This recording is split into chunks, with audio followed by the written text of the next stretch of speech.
Hey everybody, what's up? Welcome back to the channel. My name is Bradley Hallman. If it's your first time here, guys, thanks for showing up. This is going to be a video about the largest ticket item that we have in the industry of bass fishing. I had one of the viewers hit me up on an idea for a video, and he wanted to know, because it's that time of year, you know, if you've got Instagram or Facebook, you turn it on and you see right away that there are guys posting pictures of their new boats, all of the stuff that's rigged. It's actually one of the biggest videos that we all make each year. It gets the most views. It's a popular video. People like to see the new stuff. It's kind of like a brand new Ferrari, and everybody wants to get a look at it. In this video, like he asked, why do pros get new boats every single year? I've thought about this video quite a bit, so I think I've got some pretty good answers with you. Shoot you straight on everything there is. I do believe there's a lot of misconceptions in this. But we're going to get to it. We're going to get knee deep in it. And I think you guys are going to enjoy this video. So let's get to it.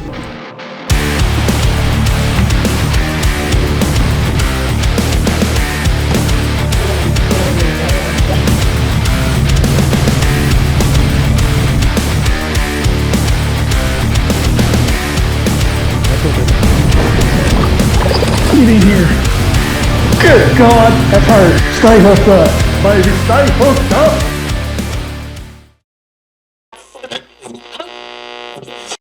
All right, I got my trusty pad and pen here, and I've got all my notes. First of all, with the question, why do pros get new boats every year? It's not only the pros that get new boats every year, not the pro fishermen. Pro staff, promotional staff that works for marine dealerships across the country, at a local level, at a state level, at a regional level. A lot of them flop boats a lot too. It's a process that I started very young, and there were many reasons involved at the time. I think that the number one reason that our industry runs this way is the boat manufacturers themselves. It's about marketing and it's about sales. They have a lot of new engineering, design, product, just like in any industry. They're always striving to improve, to make something better. Whether it be the live wells, whether it be a complete new hull design, whether it be a new carpet, and we go to C-Deck, along with the motor manufacturers, two-stroke to four-stroke. Before it was that, it was the EFI, you know, the EFI to the Optimax with Mercury years ago. They're wanting to be able to get their new product out there on the water, be seen and visible, for marketing purposes, so that people understand what the newest and latest and greatest is. And one of the easiest ways to do that is through a promotional staff group. It's not only the boats and motors. It is also, has along come with, over time, the electronic companies, obviously. New stuff every year. They definitely want that stuff out there in front of people's eyes and seeing, same thing, how the technology and the engineering has been pushed each year. Power poles, one of the biggest things that stuck out to me through my career. I know that the very first time I put poles on my boat in 2007, I couldn't stop at a gas station anywhere in the United States without getting 20 million questions.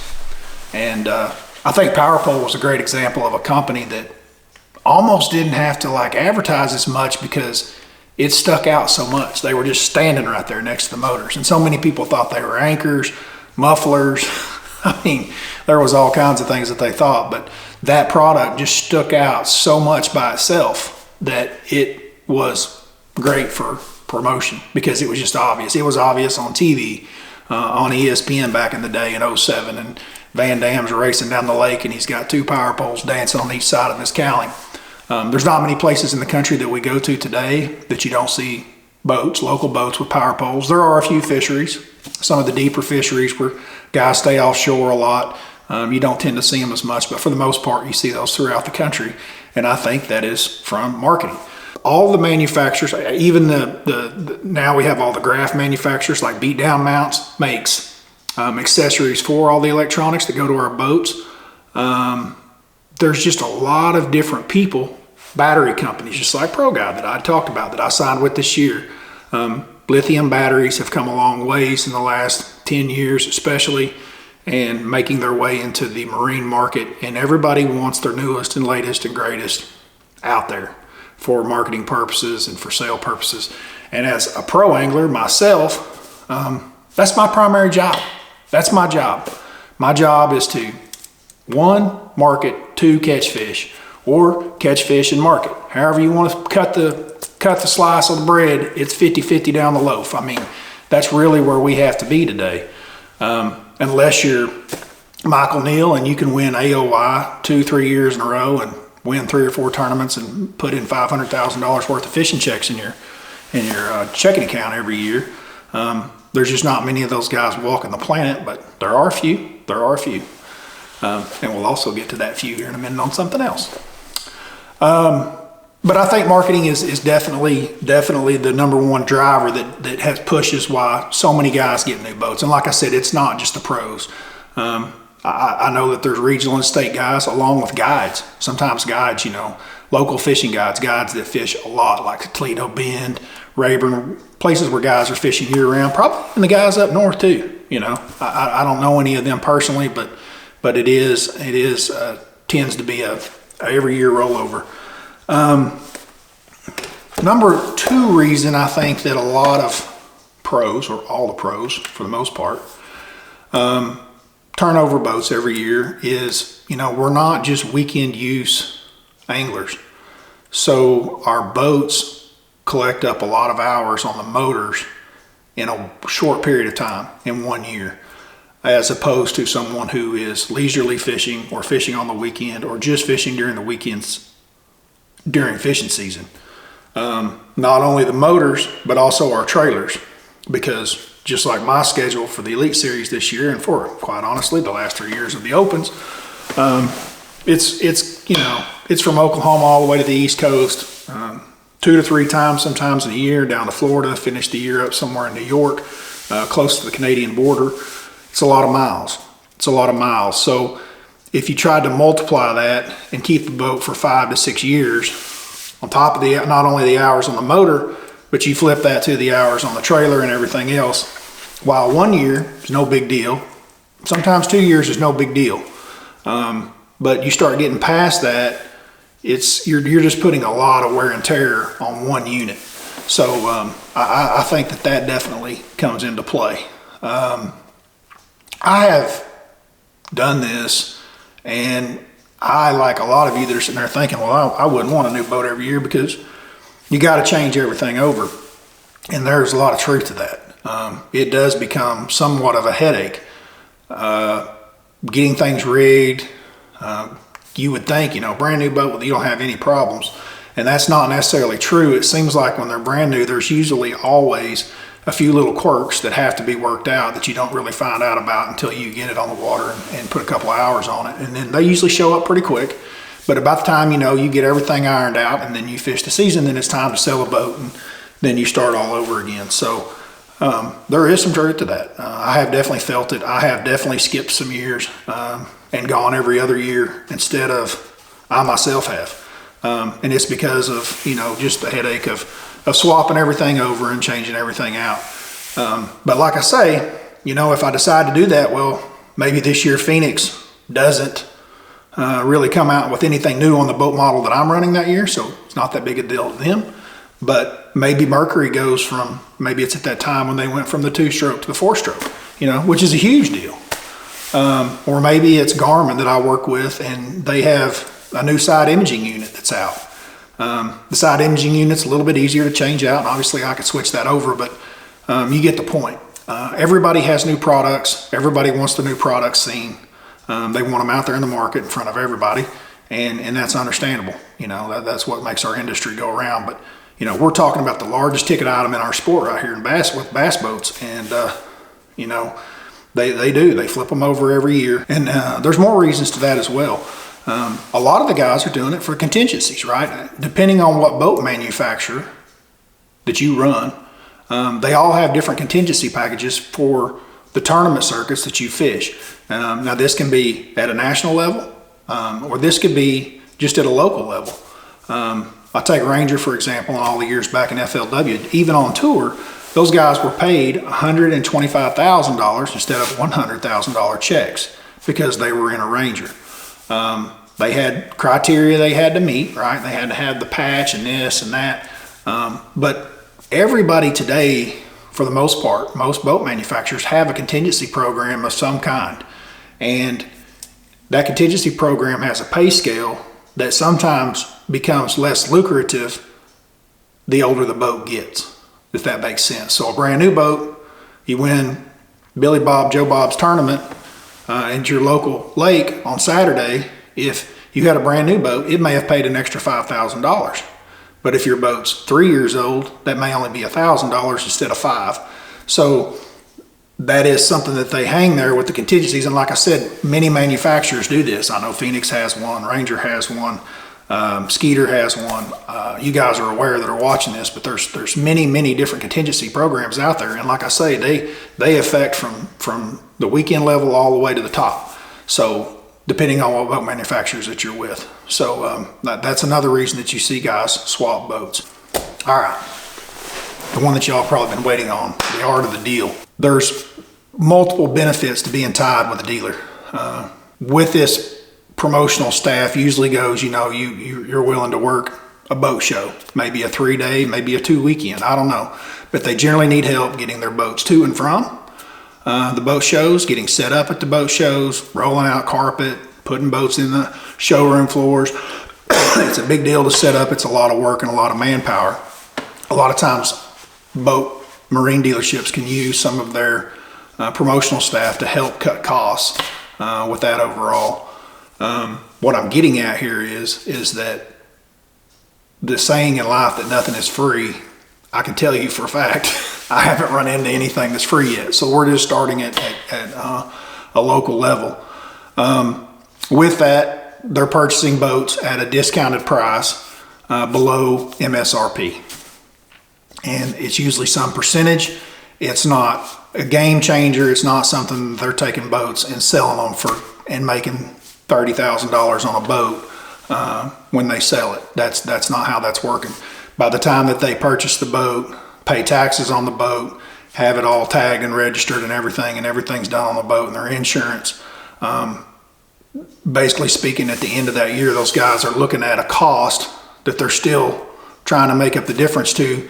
I know that I always looked at it as cost of doing business. So if it costs me $5,000 or $6,000 or whatever it is to run a new boat that year, because I'm going to lose money on the back end of this deal, it was worth it. Now, here's why it's worth it. You're like, well, how can you lose money and think that's worth it? One, started a lot of relationships with a lot of good people. And number one for me in those relationships was I had the ability to get my boat worked on quickly. So if I had been at Eufaula on Sunday and fished a tournament, and then the following week I had a big tournament up at Grand on Saturday, and my boat has got a mechanical issue, I was able to pick up the phone, call the mechanic at night on a Sunday and be like, hey man, this and this happened. What's it sound like to you? He would somewhat diagnose it on his phone and say, drop it off Monday morning on your way to work. And generally by Tuesday, Wednesday, Thursday, he found somewhere to fit my boat in there and call me and go, hey, Hallman, your boat's done. Also with that aspect, the warranty of the fact that it was a new boat and motor keeps me from spending money out of pocket to pay for the process, right? Whereas if you don't have that relationship, it's harder to get in line a little bit quicker. But when you're doing things in favor for the dealership, working for them, marketing for them, trying to help sell and move their product, along with promoting their mechanics in the back, that a lot of dealerships, that's a bread and butter deal for them. So that's a big part of just becoming part of the industry. And like I said, for me, this started at a very young age. And I progressed through this. So once guys kind of get to a regional or a national level, some of these deals turn into either state deals. I know that Skeeter was big. They had their state programs, and they have different levels, and it depends on the amount of time and stuff that these guys have been on. But they're asking the same types of things. And then some other really good promotional guys like Ron Shaw, really good friend of mine, guy from here from Oklahoma that's fished forever. Really great fisherman and probably one of the best salesmen that I've ever been around. Spit polished and shined all the time, has an extreme wealth of knowledge about bass boats for a 40-year history. I mean, he's got it down pat. He doesn't lead people astray, he's honest. Someone like him, they pack him up and move him around the country to work shows, to be able to explain what their products are, what their new products are, the differences between this boat, this hole, that hole. He's extremely knowledgeable, and so therefore he's very valuable to a company like Skeeter. Ron was originally with Stratus years and years ago, so all the people at Phoenix now, Klaus, all the way down, Hard Time, they all know him and they've all worked with him. They will all agree that he's an incredible piece of knowledge with bass boats. But you kind of get the gist there. So as it moves up, the guys at the national level, the discounts still are not like, something that guys are making 20 or 30 or even $10,000 on their boats. What does happen with some manufacturers, and this is not the same across all manufacturers, and I think that this has become less popular as it was back in the late 90s and early 2000s. When I first came on and qualified for the Elite Series, the majority of the guys that I knew were running their boats from the manufacturer, so now they're getting them straight from the manufacturer, picking their boats up there, and the boats were memoed. And what I mean by memo is basically it's a balloon note, okay? So say the boat is worth, say we're talking about a $60,000 bass boat, and they give them a $10,000 discount. So now it's $50,000 on a $60,000 rig. And the memo is that the manufacturer is going to carry the floor plan, the note. So they're basically having to pull notes for their national pro team, however many boats that is. And they're carrying that throughout the year. So you pick up a new boat, say in December. You run that boat for the year, and then come the fall after the season's over, that's when you see all those bass boats from a lot of the pros and promotional staff hit the market. They'll get there about September, October, November. For the most part, these guys have put hours on these boats, and so back to the thing that I was talking about, we're not using weekend use. Used to, 150, 200 hours is what we would get on a motor. That was considered a lot of hours, especially on a brand new boat. The boat's only 10, 11, 12 months old. Nowadays, with the advent of GPS mapping, side imaging, the improvements on 2D, and then obviously with live scope, I don't know so much about live scope with the big motor, but you get the gist. Guys used to fire up your motor and your clock would start on your timer, on your engine, and you ran to a fishing spot and you fished and you turned the motor off and you may fish for an hour or two, and then you fire it up and you run 2 minutes over here across the river, and you fish for another hour and a half, and then you didn't get as many hours on. Whereas today, with all the electronics, there's a lot more time sitting in the seat idling, especially it started over there on the TVA systems, Kentucky Lake, Pickwick, guys, and this was just with 2D and side imaging, and it just, you spent 8 hours, 10 hours, 12 hours a day on the water, and you were doing nothing but graphing. And so nowadays, 300, 400 hours is not uncommon to be heard on those motors. And I will tell you, at the end of the year, when we go to sell boats, because I sold my share of them, that's the one thing that you always get. Oh, well, that's got an awful lot of hours in it. Well, that's got an awful lot of hours on it. They're looking for, most people would love to have a brand new boat, discounted $10,000 with 15 hours on it. That's great. But in the real world, man, I just haven't seen that. Most of it is quite a few hours, for 1 year. More so than what, and I say quite a few, more so than what a weekend angler is going to put, or someone who just has one that uses it just during fishing season and then it stays in the garage. They've got more hours on them than that. Now, with that being said, I think these motors, I know that the two strokes, I've been told by the engineers and mechanics at Mercury, I mean, those boats motors were designed to run 10,000 hours. Now, I personally have never seen one run 10,000 hours. I'm not saying that, but I do believe that the amount of 200 or 300 hours is nothing in the overall lifespan of that motor. Obviously, with the advent of 4 strokes and the oil changes and stuff, the hope for all of us is that, you know, that goes and carries even further. And I think we're already seeing quite a bit of evidence of that. So, you know, 200 to 400 hours really is not that much. It depends on how well the boat's been taken care of and maintained. Pros, they get a lot of bad rap because they're all like, oh, they don't take care of their boats and this and that and the other. That's not necessarily true either.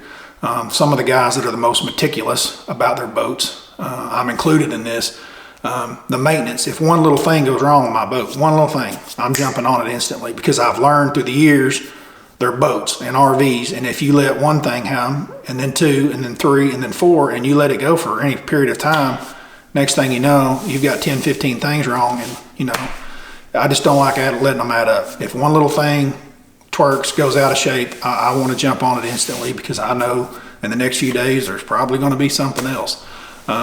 To me, that is the best way to stay on top of them so that a pro fisherman doesn't necessarily take care of his boat. I don't agree with that at all. I think that a lot of the pro fishermen that I know take better care of the maintenance and the day-to-day, keeping their boats taken care of. And like I say, we're reselling these at the end of the year. They're not given to us, so they're valued to us. So if we're careless with them and scratch them on docks and whatnot, then it just takes away from the overall value of the boat.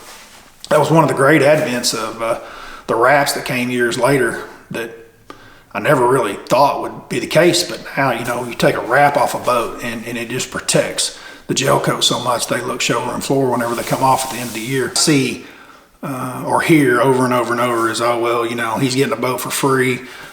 It's not the case. I mean, I just went and picked up my new Phoenix. It is on a factory deal, you know. I do get a discounted boat, but I wrote a check for it just like everybody else. And I'm not standing to make thousands and thousands of dollars on my boats at the end of the year. So I do think that, you know, I said we'd go back to the 1% guys that are able to cash $400,000 and $500,000 worth of fishing checks in a year. They're probably a little bit more valuable to some of these boat manufacturers. So, you know, a guy like Kevin Van Dam, I don't think is writing a check for his nitro. I don't think that's the case. But that's Kevin Van Dam, and it's 1% of this industry. So just to kind of get out there to you guys, you know, some of the misleading conceptions, that's really the art of the deal in bass fishing. I think that a lot of the memo deals are gone. I think that I do think they were more prevalent in the early 2000s. That's a lot of money and liability. Obviously the insurance and stuff like that. Oh, the titles, I've seen that, you know, that's a misconception. Oh, well, they just work off of a dealer tag. I actually heard rumors that may have been the case before, and this was before I was 20 years old. So we're talking, I'm 48, so basically 30 years ago. I do think that there probably was a time and era in the 90s and maybe back in the 80s when guys were able to run quote, quote, dealer tags. Maybe a sheet of paper that had a VIN number, you know, just like an auto dealer would carry around. But I can tell you for a fact that does not work on the rules even in the Bassmaster Opens or the Bassmaster Elite Series, because you're going to get ticketed for it. If I show up at a tournament in Maryland with a dealer tag and I get pulled over and checked, it's not gonna go well with the local law enforcement. So my boats are all registered. Everybody that I know registers their boats and pays taxes on them in their local states.